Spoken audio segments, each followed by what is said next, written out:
ओम शांति। 30 दिसंबर 2024 की साकार मुरली है। बाबा कहते मीठे बच्चे, आत्मा रूपी बैटरी को ज्ञान और योग से भरपूर कर सतो प्रधान बनाना है, पानी के स्नान से नहीं। प्रश्न, इस समय सभी मनुष्य आत्माओं को भटकाने वाला कौन है? वह भटकाता क्यों है? उत्तर, सभी को भटकाने वाला रावण है, क्योंकि वह खुद भी भटकता है। उसे अपना कोई घर नहीं है। रावण को कोई बाबा नहीं कहेंगे। बाप तो परमधाम घर से आता है अपने बच्चों को ठिकाना देने। अभी तुम्हें घर का पता चल गया है, इसलिए तुम भटकते नहीं हो।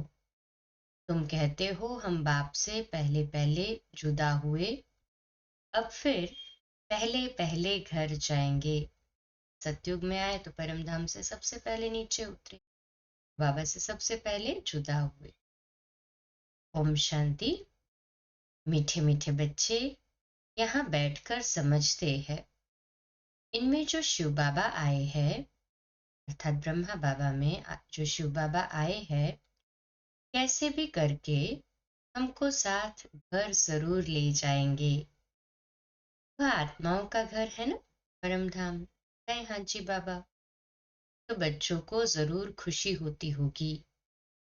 बेहद का बाप आकर के हमको गुलगुल बनाते हैं, कोई कपड़ा आदि नहीं पहनाते हैं। इसको कहा जाता है योग बल, याद का बल। जितना टीचर का मर्तबा है, उतना और बच्चों को भी मर्तबा दिलाते हैं। पढ़ाई से स्टूडेंट जानते हैं कि हम ये बनेंगे। तुम भी समझते हो, हमारा बाबा टीचर भी है तो सतगुरु भी है। ये है नई बात। हमारा बाबा टीचर है, हमको याद करते हैं, हमको टीच कर ये बना रहे हैं, अर्थात लक्ष्मी नारायण देवी देवता बना रहे हैं ना। है हाँ जी बाबा। हमारा बेहद का बाबा आया हुआ है हमको वापस घर ले जाने। रावण का कोई घर नहीं होता, घर राम का होता है। शिव बाबा कहाँ रहते हैं? तुम झट कहेंगे परम धाम में। रावण को तो बाबा नहीं कहेंगे। रावण कहाँ रहते हैं? पता नहीं। ऐसे नहीं कहेंगे कि रावण परम धाम में रहते हैं। नहीं, उनका जैसे कि ठिकाना ही नहीं, भटकता रहता है, तुमको भी भटकाता है। तुम रावण को याद करते हो क्या? नहीं। कितना तुमको भटकाते हैं। शास्त्र पढ़ो, भक्ति करो, ये करो। बाप कहते हैं इसको कहा जाता है भक्ति मार्ग, रावण राज्य। गांधी भी कहते थे राम राज्य चाहिए। इस रथ में हमारा शिव बाबा आया हुआ है, बड़ा बाबा है ना। वह आत्माओं से बच्चे बच्चे कह बात करते हैं। अभी तुम्हारी बुद्धि में है रूहानी बाप, और रूहानी बाप की बुद्धि में हो तुम रूहानी बच्चे, क्योंकि तुम्हारा कनेक्शन है ही मूल वतन से। आत्माएं परमात्मा अलग रहे बहुकाल, वहां तो आत्माएं बाप के साथ इकट्ठी रहती है, फिर अलग होती है, अपना अपना पार्ट बजाने। बहुत काल का हिसाब चाहिए ना। वह बाप बैठ बतलाते हैं। तुम अब पढ़ाई पढ़ रहे हो, तुम्हारे में भी नंबरवार है जो अच्छी रीति पढ़ते हैं। वही पहले पहले मेरे से जुदा हुए हैं, वही फिर मुझे याद करेंगे तो फिर पहले पहले आ जाएंगे। बाप बच्चों को बैठ सारे सृष्टि चक्र का गुह्य राज समझाते हैं, जो और कोई भी नहीं जानते। गुह्य भी कहा जाता है, गुह्यतम भी कहा जाता है। ये तुम जानते हो, बाप कोई ऊपर से नहीं समझाते हैं, यहाँ आकर समझाते हैं। मैं इस कल्प वृक्ष का बीज रूप हूँ। इस मनुष्य सृष्टि रूपी झाड़ को कल्प वृक्ष कहा जाता है। दुनिया के मनुष्य तो बिल्कुल कुछ नहीं जानते ना। कुंभकर्ण की नींद में सोए हुए हैं। फिर बाप आकर जगाते हैं कि तुम बच्चों को जगाया है और सब सोए पड़े हैं। आत्मिक स्मृति आना अर्थात जाग जाना। तुम भी कुंभकर्ण की आसुरी नींद में सोए हुए थे। बाप ने आकर जगाया है। बच्चों जागो, तुम गाफिल हो, अलबेले हो, सोए पड़े हो। इसको कहा जाता है अज्ञान नींद। वह नींद तो सब करते हैं, सतयुग में भी करते हैं। अभी सब है अज्ञान की नींद में। बाप आकर ज्ञान देकर सबको जगाते हैं। तुम बच्चे जागे हो, जानते हो बाबा आया हुआ है, हमको ले जाएगा। अभी तो न ये शरीर काम का रहा है न आत्मा, दोनों पतित बन पड़े हैं। एकदम मुलम्मे का है। 9 कैरेट कहे अर्थात बहुत थोड़ा सोना। सच्चा सोना 24 कैरेट का होता है। अब बाप तुम बच्चों को 24 कैरेट में ले जाना चाहते हैं। तुम्हारी आत्मा को सच्चा सच्चा गोल्डन एजेड बनाते। भारत को सोने की चिड़िया कहते थे, अभी तो लोहे की ठिक्कर भित्तर की चिड़िया कहेंगे। है तो चैतन्य ना। ये समझने की बातें। जैसे आत्मा को समझते हो वैसे बाप को भी समझ सकते। कहते भी है चमकता है सितारा। बहुत छोटा सितारा है। डॉक्टरों आदि ने बहुत कोशिश की है देखने की, परंतु दिव्य दृष्टि बिगर देख नहीं सकते। बहुत सूक्ष्म है। कोई कहते हैं आंखों से आत्मा निकल गई, कोई कहते हैं मुख से निकल गई। आत्मा निकल कर जाती कहाँ है? दूसरे तन में जाकर प्रवेश करती है, नया जन्म लेती है। अभी तुम्हारी आत्मा ऊपर चली जाएगी शांति धाम। ये पक्का मालूम है। बाप आकर हमको घर ले जाएंगे। एक तरफ है कलयुग, दूसरे तरफ है सतयुग। अभी हम संगम पर खड़े हैं। वंडर है ना। यहाँ करोड़ों मनुष्य है। सतयुग में सिर्फ 9 लाख। बाकी सबका क्या हुआ? विनाश हो जाता है। बाप आते ही है नई दुनिया की स्थापना करने। ब्रह्मा द्वारा स्थापना होती है, फिर पालना भी होती है 2 रूप में। ऐसे तो नहीं 4 भुजा वाले कोई मनुष्य होंगे, फिर तो शोभा ही नहीं है। बच्चों को भी समझा देते हैं। चतुर्भुज है श्री लक्ष्मी श्री नारायण का कंबाइंड रूप। श्री अर्थात श्रेष्ठ। त्रेता में 2 कला कम हो जाती है। बच्चों को ये जो नॉलेज अभी मिलती है, इसकी स्मृति में रहना है। मुख्य है ही 2 अक्षर। बाप को याद करो, दूसरे कोई की समझ में नहीं आएगा। बाप ही पतित पावन सर्वशक्तिमान है। गाते भी है बाबा ने हमको सारा आसमान धरती सब कुछ दे दिया। ऐसी कोई चीज नहीं जो न दी हो। सारे विश्व का राज्य दे दिया है। तुम जानते हो ये लक्ष्मी नारायण विश्व के मालिक थे। फिर ड्रामा का चक्र फिरता है। संपूर्ण निर्विकारी बनना है, नंबरवार पुरुषार्थ अनुसार। ये भी जानते हो विकारी से निर्विकारी, निर्विकारी से विकारी। ये 84 जन्मों का पार्ट अनगिनत बार बजाया है, उसकी गिनती नहीं कर सकते। आदमशुमारी भल गिनती कर लेते हैं। बाकी ये जो तुम तमोप्रधान से सतोप्रधान, सतोप्रधान से तमोप्रधान बनते हो, इनका हिसाब निकाल नहीं सकते। कितना बार बने हो। बाबा कहते हैं 5000 वर्ष का ये चक्र है। ये ठीक है। लाखों वर्ष की बात तो याद भी न रह सके कि तुम्हारे में गुणों की धारणा होती है, प्रिय न है हाजी बाबा।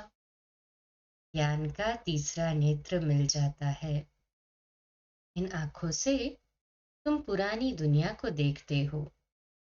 तीसरा नेत्र जो मिलता है उनसे नई दुनिया को देखना है। ये दुनिया तो कोई काम की नहीं है ना, पुरानी दुनिया है। नई और पुरानी दुनिया में फर्क देखो कितना है। तुम जानते हो हम ही नई दुनिया के मालिक थे, फिर 84 जन्म लेते लेते ये बने हैं। ये अच्छी रीति याद रखना चाहिए और फिर दूसरे को भी समझाना है कैसे हम ये बनते हैं। ब्रह्मा सो विष्णु, फिर विष्णु सो ब्रह्मा बनते। ब्रह्मा और विष्णु का फर्क देखते हो ना। विष्णु कैसा सजा सजाया बैठा है और ये ब्रह्मा कैसे साधारण बैठा है। तुम जानते हो ये ब्रह्मा वह विष्णु बनने वाला है। ये किसको समझाना भी बहुत सहज है। संगम युग में ब्रह्मा और सतयुग में विष्णु अर्थात लक्ष्मी नारायण का कंबाइन।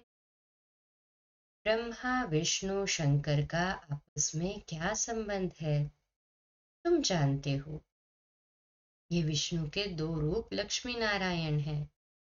यही विष्णु देवता सो फिर ये मनुष्य ब्रह्मा बनते हैं। वह विष्णु सतयुग का है, ब्रह्मा यहाँ का है। बाप ने समझाया है ब्रह्मा से विष्णु बनना सेकंड में, फिर विष्णु से ब्रह्मा बनने में 5000 वर्ष लगते हैं। ब्रह्मा को निश्चय हुआ मैं ये बनूंगा तो सेकंड में। तत्तत्वम बाबा कहते हैं आप बच्चे भी वैसे ही है बनने वाले हैं। केवल एक ब्रह्मा ही की तो बात नहीं है ना, केवल वही तो नहीं बनता देवी देवता, केवल वही तो नहीं, हमें भी तो जाना है। तो ये बातें सिवाय बाप के और कोई समझा न सके। यहाँ कोई मनुष्य गुरु की बात नहीं है। इनको भी गुरु शिव बाबा, हाँ शिव ब्रह्मा बाबा का भी गुरु शिव बाबा है। तुम ब्राह्मणों का भी गुरु शिव बाबा है। उनको सदगुरु कहा जाता है। तो बच्चों को शिव बाबा को ही याद करना है। कोई को भी ये समझाना तो बहुत सहज है कि शिव बाबा को याद करो। शिव बाबा स्वर्ग नई दुनिया रचते हैं। ऊंचते ऊंच भगवान शिव है। वह हम आत्माओं का बाबा है।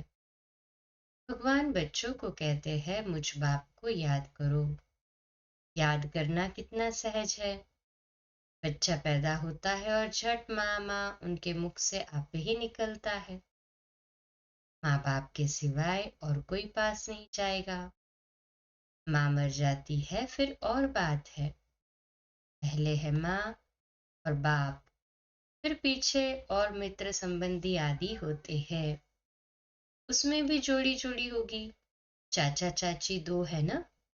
कुमारी होगी फिर बड़ी होती है, कोई चाची कहेंगे कोई मामी कहेंगे।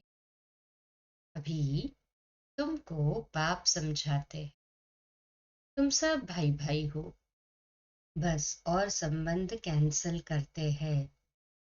भाई भाई समझेंगे तो एक बाप को याद करेंगे। बाप भी कहते हैं बच्चों मुझ एक बाप को याद करो। कितना बड़ा बेहद का बाप है। वह बड़ा बाबा तुमको बेहद का वर्षा देने आए हैं।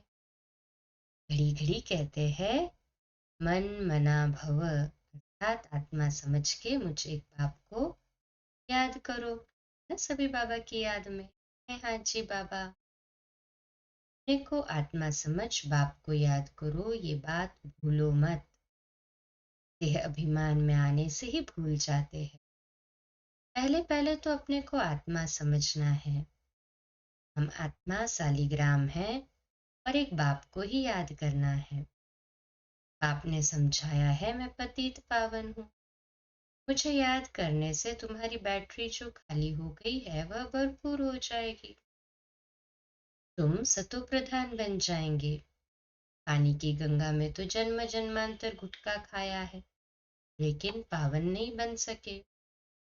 पानी कैसे पतित पावन हो सकता है। ज्ञान से ही सद्गति होती है। इस समय है ही पाप आत्माओं की झूठी दुनिया। लेन देन भी पाप आत्माओं से ही होता। मनसा वाचा कर्मणा पाप आत्मा ही बनते हैं। कि तुम बच्चों को समझ मिली है। तुम कहते हो हम ये लक्ष्मी नारायण बनने के लिए पुरुषार्थ करते हैं। भी तुम्हारी भक्ति करना बंद है।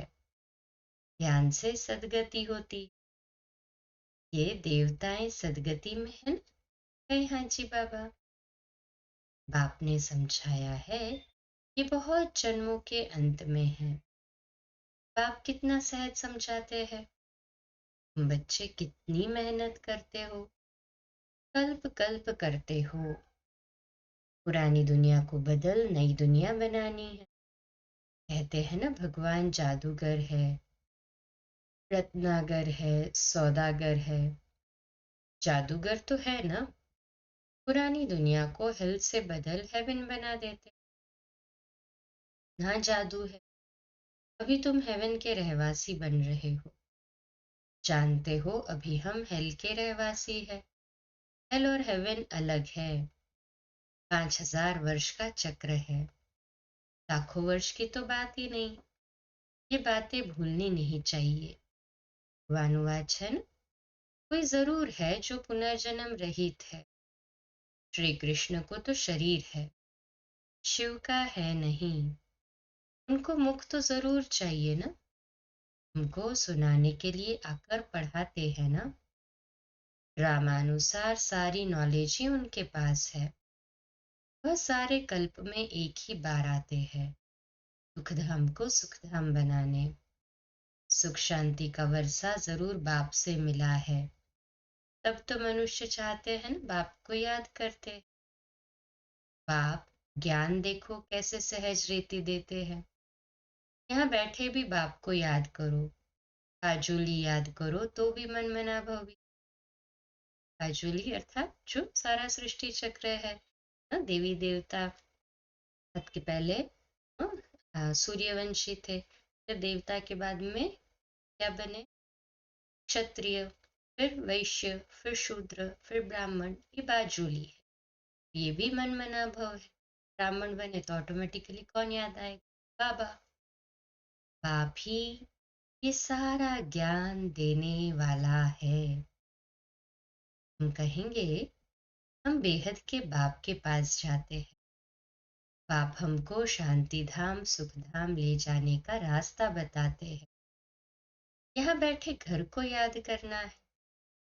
मेरे को आत्मा समझ बाप को याद करना है, घर को याद करना है और नई दुनिया को याद करना। ये पुरानी दुनिया तो खत्म होनी ही है। आगे चलकर तुम वैकुंठ भी बहुत याद करेंगे। घड़ी घड़ी वैकुंठ में जाते रहेंगे। शुरू में बच्चियां घड़ी घड़ी आपस में बैठ वैकुंठ में चली जाती थी। ये देखकर बड़े बड़े घर वाले अपने बच्चों को भेज देते थे। नाम ही रखा था ओम निवास। कितने ढेर बच्चे आए, फिर हंगामा हुआ। बच्चों को पढ़ाते थे, आप ही ध्यान में चले जाते थे। अभी ये ध्यान दीदार का पाठ बंद कर दिया है। यहाँ भी कब्रिस्तान बना देते थे, सबको सुला देते थे। कहते थे अब शिव बाबा को याद करो। ध्यान में चले जाते थे, प्रैक्टिस करते थे। तुम बच्चे भी जादूगर हो। इसको भी देखेंगे और वह झट ध्यान में चले जाएंगे। ये जादू कितना अच्छा है। नौधा भक्ति में तो जब एकदम प्राण देने तैयार होते हैं तब उनको दीदार होता है। यहाँ तो बाप खुद आए हैं। तुम बच्चों को पढ़ाकर ऊंच पद प्राप्त कराते। आगे चल तुम बच्चे बहुत साक्षात्कार करते रहेंगे। बाप से अभी भी कोई पूछे तो बता सकते कौन गुलाब का फूल है, कौन चंपा का फूल है, कौन टांगर है। टूह भी होती है ना, टांगर, टूह, ये सब वैरायटी फूलों के नाम। अच्छा, मीठे मीठे सिकरदे बच्चों प्रति माता पिता बाप दादा का याद प्यार और गुड मॉर्निंग। रूहानी बाप की रूहानी बच्चों को नमस्ते। हम रूहानी बच्चों के रूहानी माता पिता बाप दादा को प्यार, गुड मॉर्निंग और नमस्ते। वाह बाबा वाह, शुक्रिया बाबा, शुक्रिया। धारणा के लिए मुख्य सार है, पहली पॉइंट, देह के सब संबंध कैंसिल कर आत्मा भाई भाई है ये निश्चय करना है और बाप को याद कर पूरे वर्षे का अधिकारी बनना है। दूसरी पॉइंट, अब पाप आत्माओं से लेन देन नहीं करनी है, अज्ञान नींद से सबको जगाना है, शांति धाम सुख धाम जाने का रास्ता बताना है। आज का मीठा वरदान है, मन बुद्धि की एकाग्रता द्वारा सर्व सिद्धियां प्राप्त करने वाले सदा समर्थ आत्मा भव। इसका आज का हमारा स्वमान है, मैं सदा समर्थ आत्मा हूँ। मैं सदा समर्थ आत्मा हूँ। विश्लेषण, सर्व सिद्धियों को प्राप्त करने के लिए एकाग्रता की शक्ति को बढ़ाओ। ये एकाग्रता की शक्ति सहज निर्विघ्न बना देती, मेहनत करने की आवश्यकता नहीं रहती। एक बाप दूसरा न कोई, इसका सहज अनुभव होता है, सहज एक रस स्थिति बन जाती है। सर्व के प्रति कल्याण की वृत्ति भाई भाई की दृष्टि रहती है। लेकिन एकाग्र होने के लिए इतना समर्थ बनो जो मन बुद्धि सदा आपके ऑर्डर अनुसार चले, स्वप्न में भी सेकंड मात्र भी हलचल न हो। स्लोगन है, कमल पुष्प के समान न्यारे रहो तो प्रभु के प्यार का पात्र बन जाएंगे।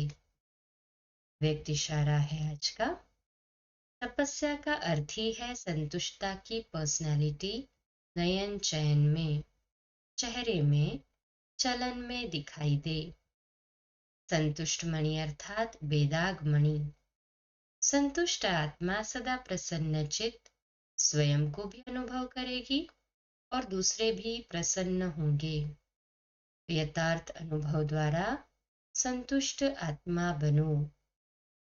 अच्छा, कम बोलो, धीरे बोलो, मीठा बोलो, सत्य बोलो, सोच समझकर बोलो। निमित्त भाव, निर्माण भाव, निर्मल वाणी। आज का नया दिन आप सभी को मुबारक हो, मुबारक हो, मुबारक हो। शुभ दिवस। ओम शांति।